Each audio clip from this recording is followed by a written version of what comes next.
Hi, Okotoks. Mayor Tanya Thorn here. I am with our transportation team lead, Peter McDowell, and today we're going to go out and learn about street sweeping. We're in the street sweeper. Again, they're not letting me drive, although I do have a steering wheel this time, and it can be like I was driving, so if something was to happen, I could take over. So we're in the street sweeper. This is one of two that the town owns and operates. This is a mechanical street sweeper, so it has conveyor that will pick up the material and throw it into the hopper behind us. You can see the mirror or the window right behind us, that's where the debris goes. Okay. Once it's full, and then we have to go down to our public works yard and we have a dump pile. You know, how do we determine, we've got a whole community to sweep, which is lots of roads. How do we determine where we're gonna start and how we're gonna move through the community? Can you tell me a little bit about that? Yeah, so we changed up things a few years ago, about 3 years ago we changed, and we said let's go and sweep our main thoroughfares first. For one of two reasons. It's people come through town, they see the main corridor, it's nice. Okotoks is a welcoming community. Then when we do that, when we go back in to sweep the neighborhoods, people have a place to park and move their vehicles. So the main road's done, so if you're on a side street, you can just move your vehicle out front there, so we're not taking everybody's parking away all at once. So it seems to work quite well. Right, and we change it up every year, so just because you're the first community this year, that means next year you'll probably be last. You'll be last. Or close to last, you know, and so we shifted so that every neighborhood gets a chance to be first sometimes. Exactly. Obviously, the biggest complaint I always hear with street sweeping is the people that leave their vehicles parked on the street, and then we've got this huge patch of gravel that still remains on the street. So how can our residents help improve our street sweeping, especially for this first initial clean, where we get rid of all that debris from the winter? How can our residents help? So the biggest thing our residents can do is to make sure all obstacles, cars, basketball net, hockey nets, trailers, recreational vehicles are moved off of the streets so that we can get through. It makes our street sweeping program more effective and efficient to get through that area quickly. We do a very good job the first time, and there's less necessity to come back later. Excellent. And you guys post signage, correct? Yeah, we declare the parking ban on these streets and we put it out to the public. When we go into the side streets, we definitely place the street sweeping signs, because there are no parking bans on the side streets. It's just, we place a sign just saying we're going to be in your area either Monday, Tuesday, Wednesday, Thursday, Friday. So we're just trying to get people to move vehicles so that we can get going and through there as quickly as possible. Right, and so with the parking bans, we did implement that we can ticket and tow if yes.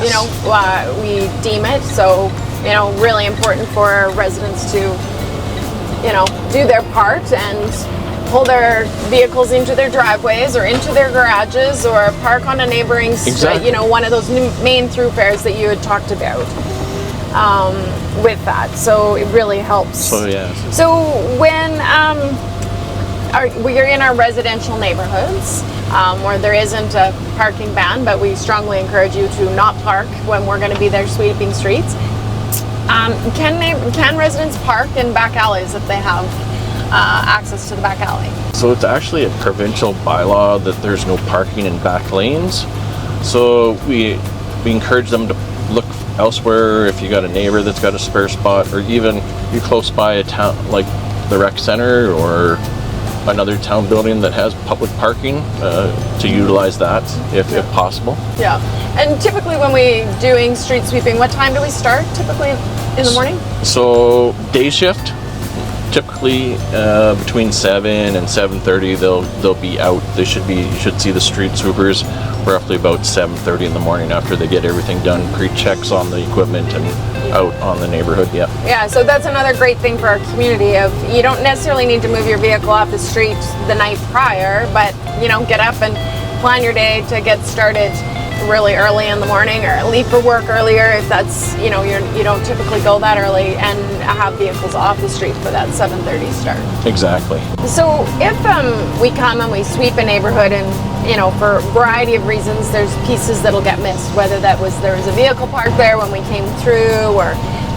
how can our residents flag that for us to come back? And I know it gets monitored kind of on our own list, but is there a way that our residents can provide that information to our team? For sure. Totally encourage you to call our operations department there. Phone number 403-938-8952. Okay. And say, hey, we just noticed that street sweeper was through, might have missed a spot, maybe somebody was parked in there, maybe somebody was getting a delivery from Amazon or something, and that vehicle was there while we're passing. It was still there when we were done, so you never know. But yeah, we're happy to come back when we're able to. It might not be right away, it might be once we're on our tail end of street sweeping and we come back.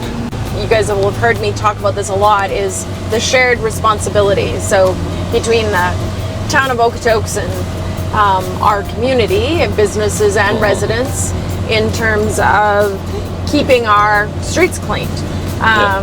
So, you know, and anyways, all of us, you know, with your own vehicles, or even if you're riding. So what are some of our resident responsibilities? And we've talked about some of that, but you know, what are things that the residents can do that help us be able to execute our job far easier than sometimes it can be?